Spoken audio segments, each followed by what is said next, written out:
can you just tell us a little bit about the products that you've been using on Yeah, your sure. face today? So as I mentioned, I started with basic wipes, so I don't need to mention a brand, but just any basic wipes that are sort of gentle to your skin. Okay. And I love this Body Shop tea tree serum. It's like a Ooh.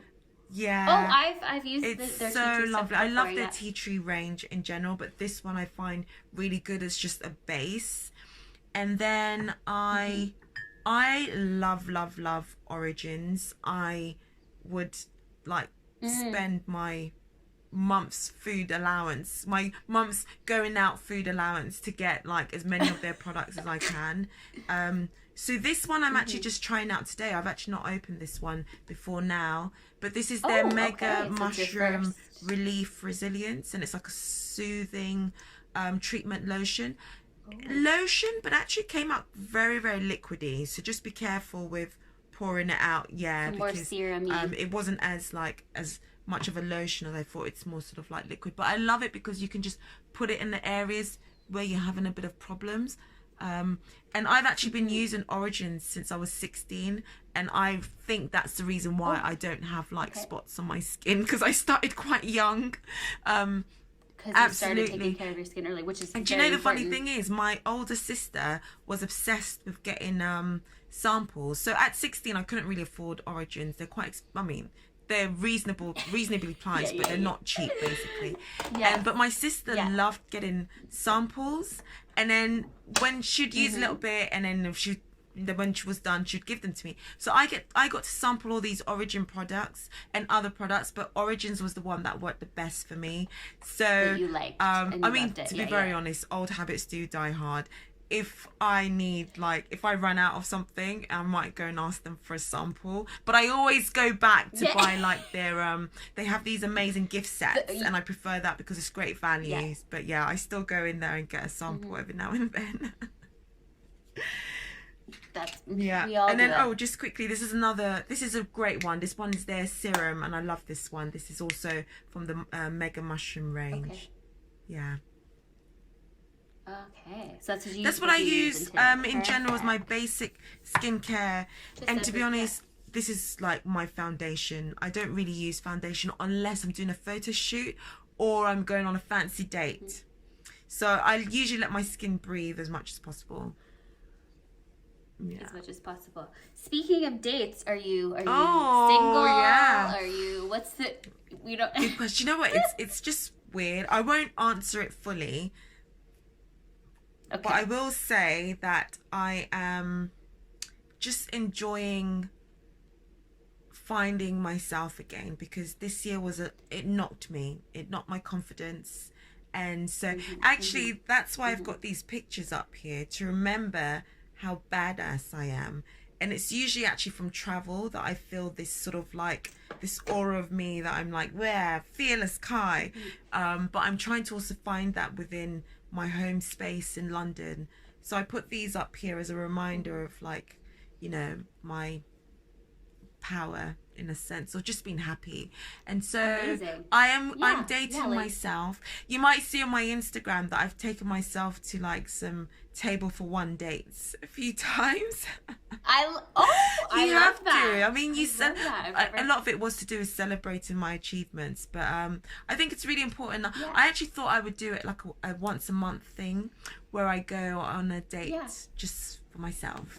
With myself. With yourself. Yeah. Oh, I but love that. I'm not gonna say if I'm dating or not. I'm just enjoying life. and myself. And yourself, and that's a perfect answer. I like that. So you've publicly talked about, obviously we talked a little bit about depression during the first London lockdown, and in Canada, I don't think the lockdown was as maybe intense as it was in London, and I was living in London during the first lockdown. So how did you get it through it? Like you said, you got through it on your own, but was there anything particular that made you like snap out of it? Well, I had to dig deep, because I had already told myself that 2020 is cancelled. I was happy to just stay in bed and I wasn't happy to stay in bed. Let's face it, when you're in a depression, and people think, oh, you're just in bed all day and you're being lazy. That's not a happy place. You're not actually happy to be there. No. But No. what I meant to say is I was just willing to just let the days go by and the months go by for 2020 to end, and I was just going to use like January 2021 as my starting grounds. Mind you, this is now July, so it's, you know, still got quite a while to go. And the thing is that opportunities do come along, like the photography one, that Richard PSC's one, and other things. And if I'm going to continue with my magazine, I can't do that in a low state. So I had to dig really deep and just be like, every day, just get out of bed at the very least.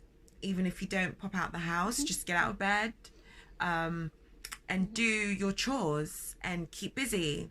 Then I needed to answer emails so people know that I'm at least there, because after a few emails, people are going to stop emailing you, especially if you ignore them. So I had to now get back to people and just be like, you know, there was a bit of honesty that, you know, we're taking a bit of a break, that sort of thing.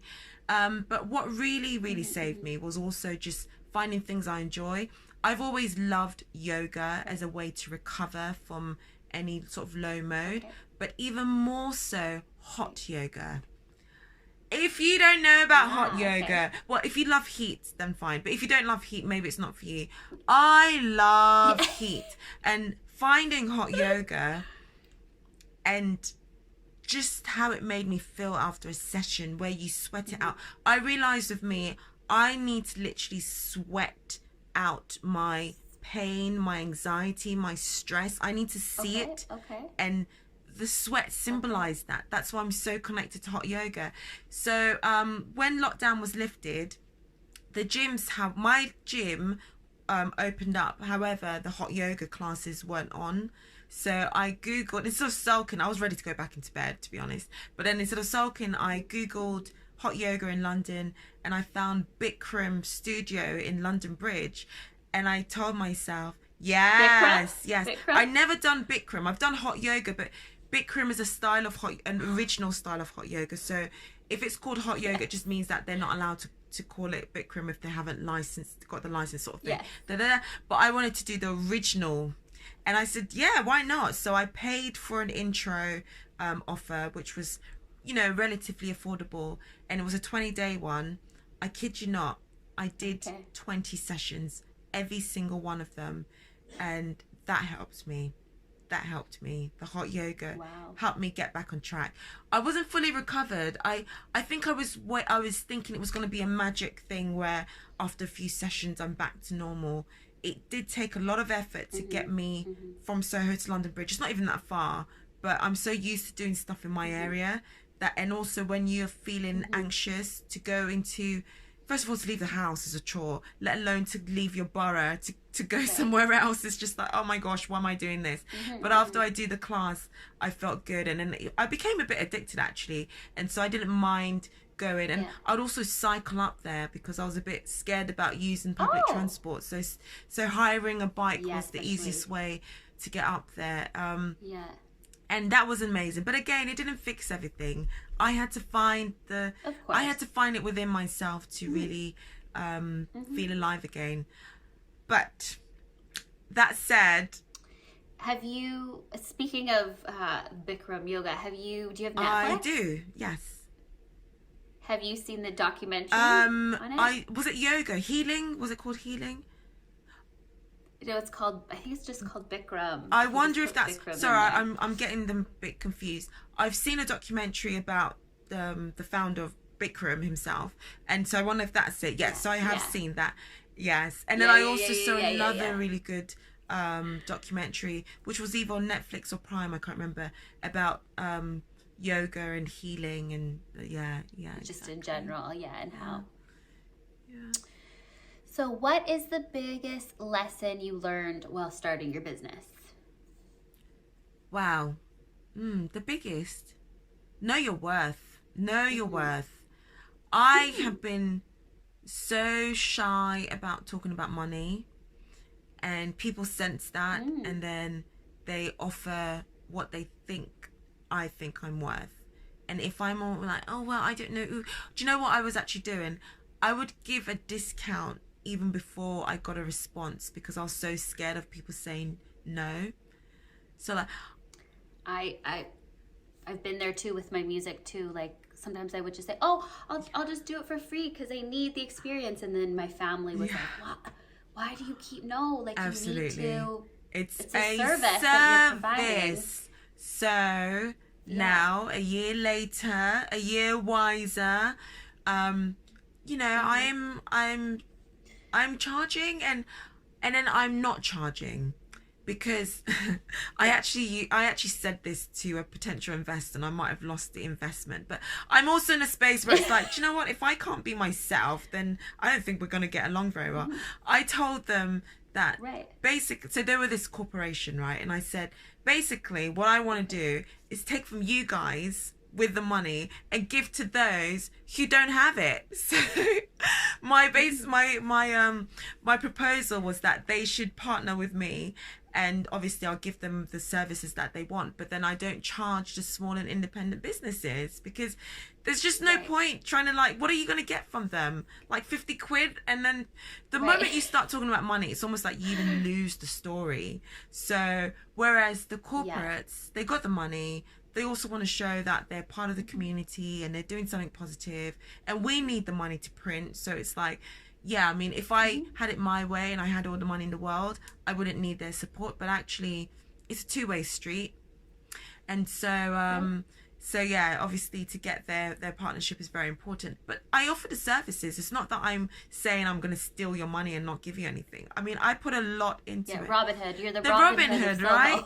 And so it is a lot that we offer. And I mean, one of the partnerships that we've got, for example, with Carnaby, which I'm so excited about, because I emailed them. They were one of the first people that I emailed for a partnership. When I started, I didn't get a response, but perseverance is key. I emailed them again and again, and then they finally got back to me. So we sealed the deal, and I'm really happy about that. But I gave them, so they've got a double spread page in our gift finder. Where's my gift finder? Look how cute this is. It was meant to be just this. It was meant to be downloadable, but I decided they're so cute, I'm going to print some copies. So this is our little spread for Carnaby, and we also gave them the front page as well. So these were extras.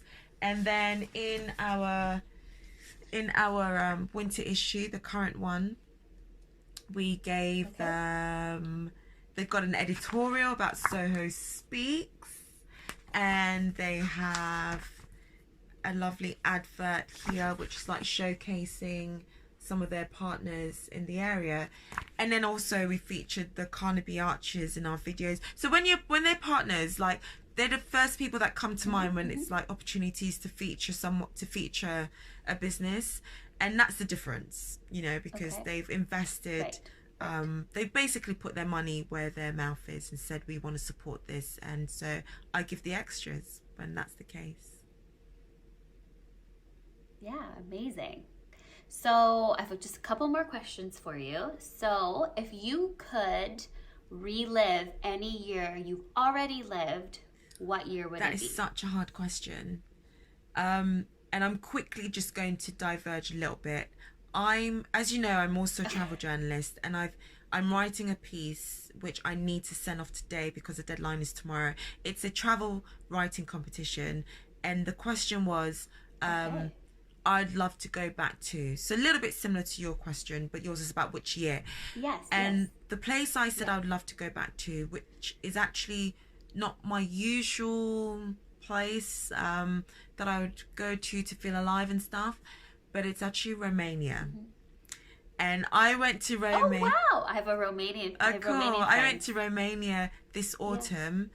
So after the hot yoga, and I still felt a bit of a void, I decided I need to go away. So I went to Greece and I went to Romania. Romania, however, was for a paragliding course. This girl doesn't do like wild sports. Like, I don't have disposable income to like do those extreme sports. And also, I mean, who just throws themselves off a cliff on a paraglider? But anyway, it's actually not like that. It's very skillfully and very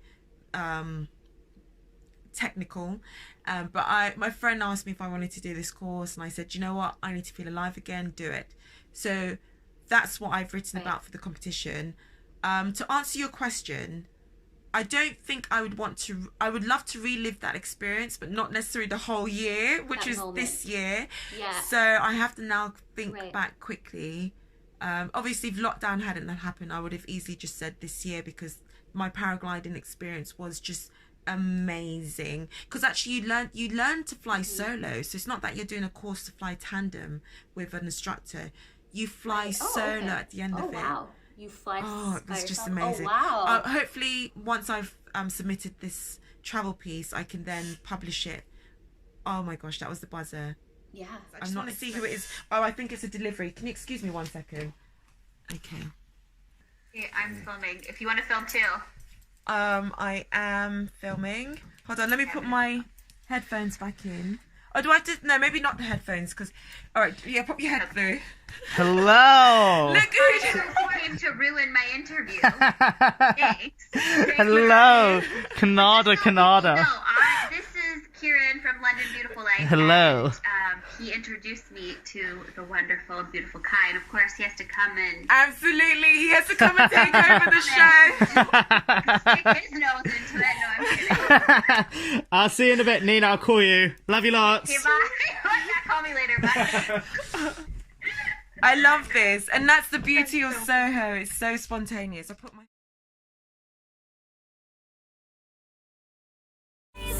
Hide what you feel inside, but let those feelings go. Everyone reads what's written on your face. The truth